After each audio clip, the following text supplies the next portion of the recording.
مکرم جناب حضرت علامہ مولانا محمد شریف نوری صاحب اور دیگر مقتدر شخصیات بحمدی تعالی اللہ کے گھر میں نیک کام کے لیے حاضر ہیں۔ یقیناً یہ ہمارا نیک عمل اللہ کی بارگاہ میں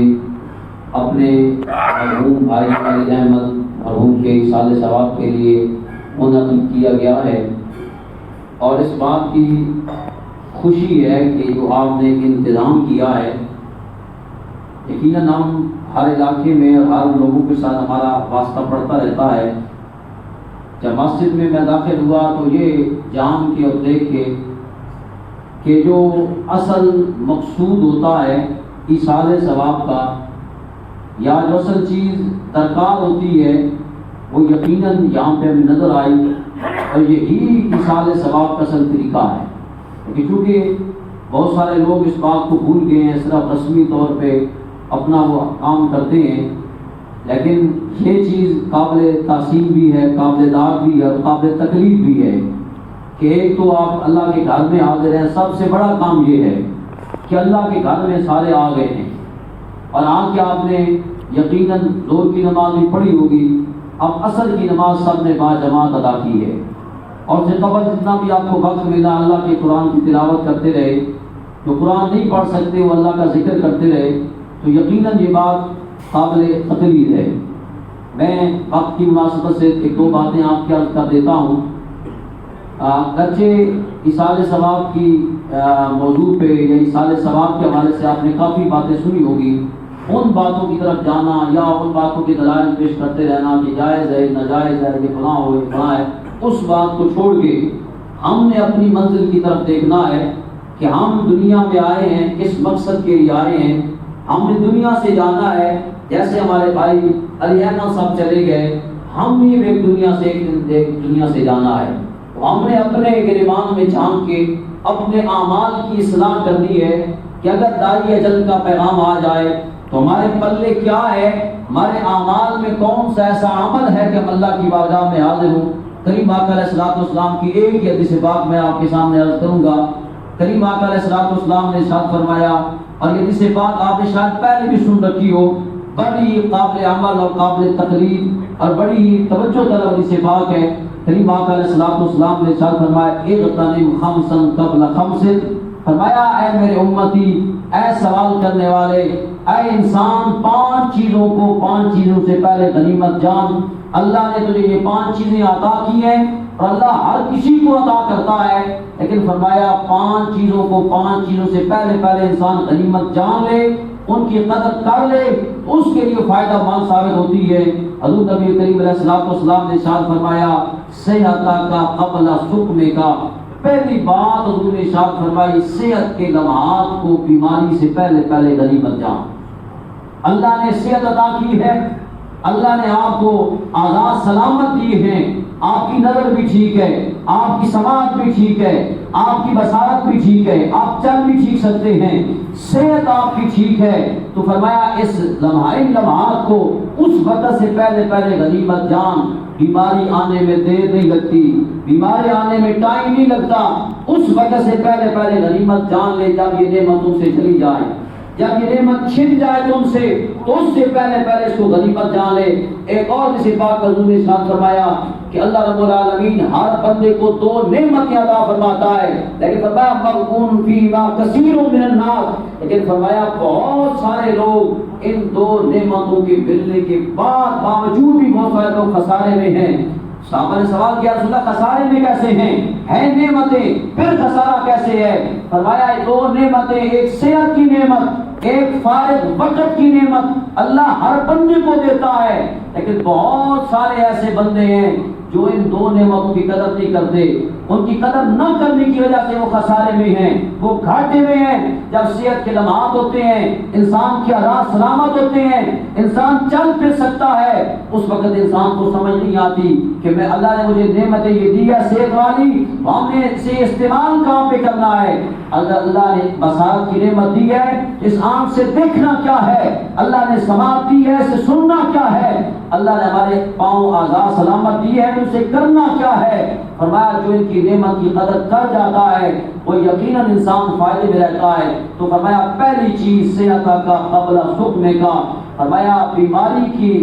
نشان آنے سے پہلے صحت کے لمحات کو غنیمت جانیے۔ اور دوسرا حضور نے ارشاد فرمایا کہ شباب کا قبل حرمے کا، فرمایا جوانی کے دنوں کو بڑھاپا آنے سے پہلے غنیمت جان۔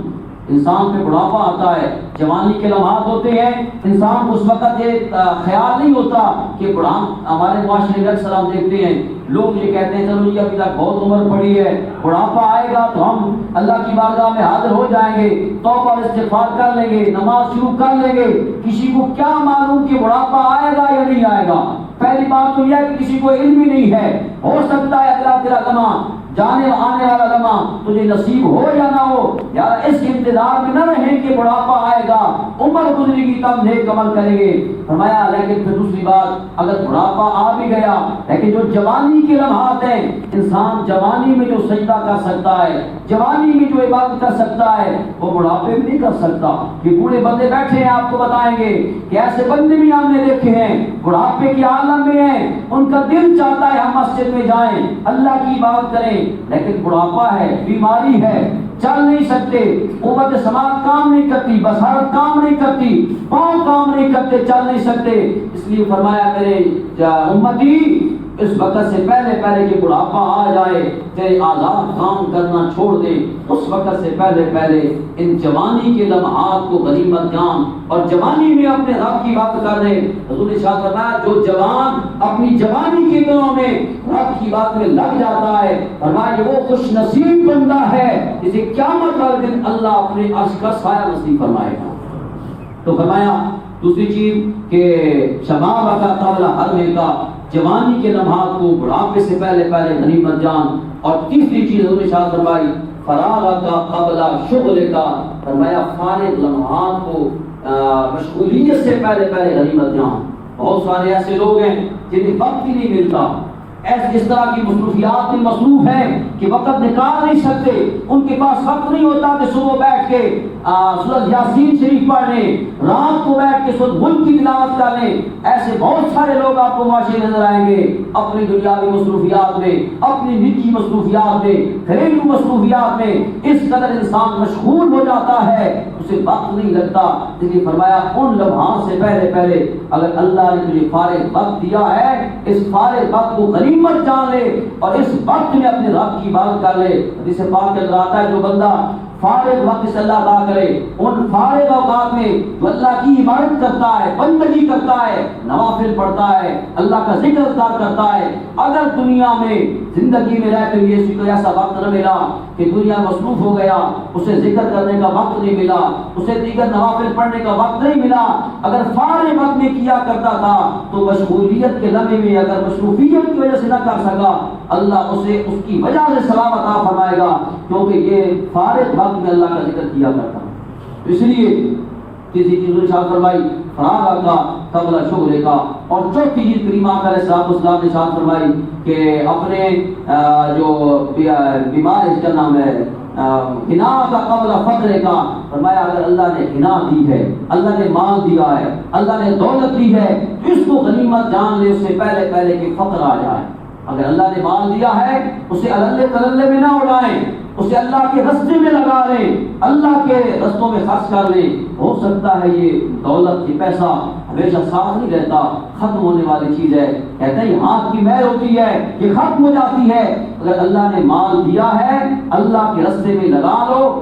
غربت آنے میں دیر نہیں لگتی، اللہ دے کی بھی آزماتا ہے، اللہ لے کی بھی آزماتا ہے۔ اگر اللہ نے مال دیا ہے اپنی زندگی میں رب کے راہ پہ، رب کے کاموں میں خرچ کر کے جاؤ، کل قیامت کے دن جب قبر میں جائیں گے آپ کا دیا ہوا مال آپ کے کام آئے گا۔ اور پھر پانچویں چیز جو سب سے زیادہ قابل تقریر اور قابل توجہ بات ہے، حضور نے ارشاد فرمایا حیات کا قبل موت کا، فرمایا کہ اپنی زندگی کو موت سے پہلے غنیمت جان۔ کہ زندگی اللہ نے دی ہے، یہ سانسیں چل رہی ہیں، تب تک تیری حیات ہے، تب تک تیری زندگی ہے، لیکن جب سانسوں کی مالا ٹوٹ جائے گی، جب روح جسم سے الگ ہو جائے گی، اس وقت تیرے پاس مول ختم ہو جائے گی۔ اس سے بات کا مفہوم حضور صلی اللہ علیہ وسلم جب اسرائیل روح قبض کرنے کے لیے بندے کے سامنے آتا ہے، روح قبض کرنے کے لیے آتا ہے، تو اس جانے والے کو پتہ چل جاتا ہے دنیا سے میں جا رہا ہوں، تو اس وقت انسان سوچتا ہے کاش میں نے کوئی نیک عمل کیا ہوتا۔ اس کی زندگی کی ساری ہسٹری اس کے سامنے آتی ہے، وہ دیکھتا ہے میں نے فلاں موقع پہ فلاں وقت میں نے یہ گناہ کیا تھا، فلاں میں نے غلطی کی تھی، کاش مجھے موقع مل جائے، کاش مجھے آج مہلت مل جائے، میں اپنی زندگی اللہ کے حکموں کی فرما برداری میں گزار دوں گا، حکموں کو مانتی ہوئے گزار دوں گا۔ لیکن فرمایا جب وقت موت کا آ جاتا ہے وَلَن يُؤَخِّرَ اللَّهُ نَفْسًا إِذَا جَاءَ أَجَلُهَا، جب وقت مقرر آ جاتا ہے پھر ایک لمحہ بھی تاخیر و تقدیم نہیں کی جاتی، اس وقت انسان کے لیے کوئی مہلت نہیں ہوتی۔ اس لیے فرمایا کہ اپنی زندگی کو موت سے پہلے غنیمت جان، جب یہ موت کا پیغام آ جائے گا، تیرے پاس وقت ختم ہو جائے گا، اس وقت پھر پچھتائے گا تو کیا فائدہ ہوگا۔ آج اللہ نے مہلت دی ہے، صحت بھی دی ہے، اللہ نے فارغ وقت بھی دیا ہے، اللہ نے جوانی کے لمحات بھی دیے ہیں، اللہ نے تجھے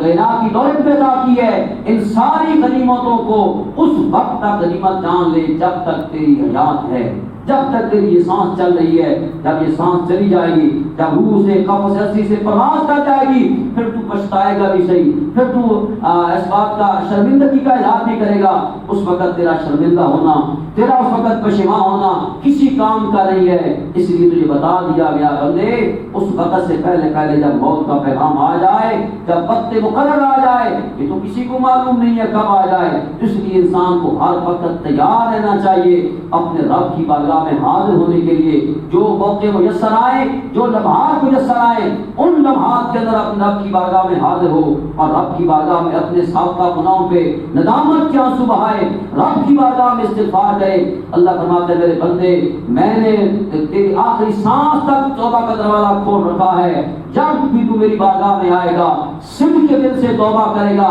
بے شک تیری زندگی کے گناہ بہت زیادہ کیوں نہ ہوں، کثیر کیوں نہ ہوں، سمندر کی جھاگ کے برابر بھی ہوں، ریت کے ذروں کے برابر بھی ہوں، آسمان کے ستاروں کے برابر بھی ہوں، پھر بھی صدق کے دل سے میری بارگاہ میں آئے گا، پھر تجھے کہنے کی حاجت نہیں پڑے گی۔ اگر تو میری بارگاہ میں صدق کے دل سے آئے گا، ندامت کا ایک آنسو بہانا تو دور کی بات ہے، تیری آنکھوں سے آنسو نکلے بعد میں گا، تیرے گناہوں کو پہلے میں معاف کر دوں گا۔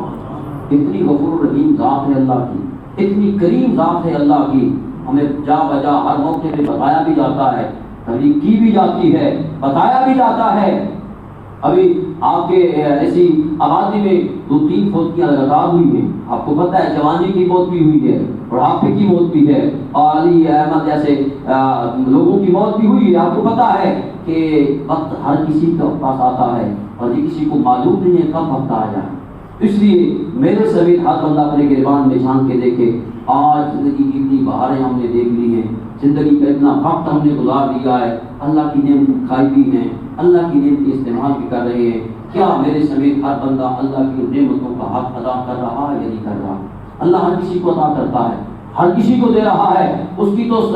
صفت ہے، وہ اپنے ماننے والوں کو بھی عطا کرتا ہے، نہ ماننے والوں کو بھی عطا کرتا ہے، لیکن فرق یہ ہوتا ہے جو ماننے والا ہوتا ہے وہ اللہ کی نعمتیں استعمال کرنے کے بعد اللہ کا شکر بھی کرتا ہے، اللہ کی بارگاہ میں جھک بھی جاتا ہے۔ تو آج ہمارے پاس وقت ہے، آج زندگی کی سانسیں چل رہی ہے، تو یہ ہمیں پیغام دے رہی ہے، اور اس طرح کے پروگرام، اس طرح کی محافل، اس طرح کی تقریبات یہ ہمیں بار بار ریپیٹ کراتی ہیں۔ ایک تو یہ سارے ثواب ہے، پہلے میں نے آپ کو عرض کر دیا، سارے ثواب تو ہم کر ہی رہے ہیں، ساتھ ساتھ ہمیں یہ پیغام بھی ہے، اور یہ پیغام یہ ہے کہ آج ان کے لیے آپ یہ سارے ثواب کی تقریب کر رہے ہیں، ہو سکتا ہے آنے والے دنوں میں، آنے والے لمحات میں، آنے والے وقت میں ہمارے لیے کچھ طرح کا اہتمام کیا جا رہا ہوگا۔ تب ہم اس میں نہیں ہو کہ کسی نے کہا تھا، قبرستان کے بعد جملہ لکھا تھا کسی نے کہ اے زمین پہ کر کے چلنے والے، غور کر، ہم بھی تمہاری طرح تھے،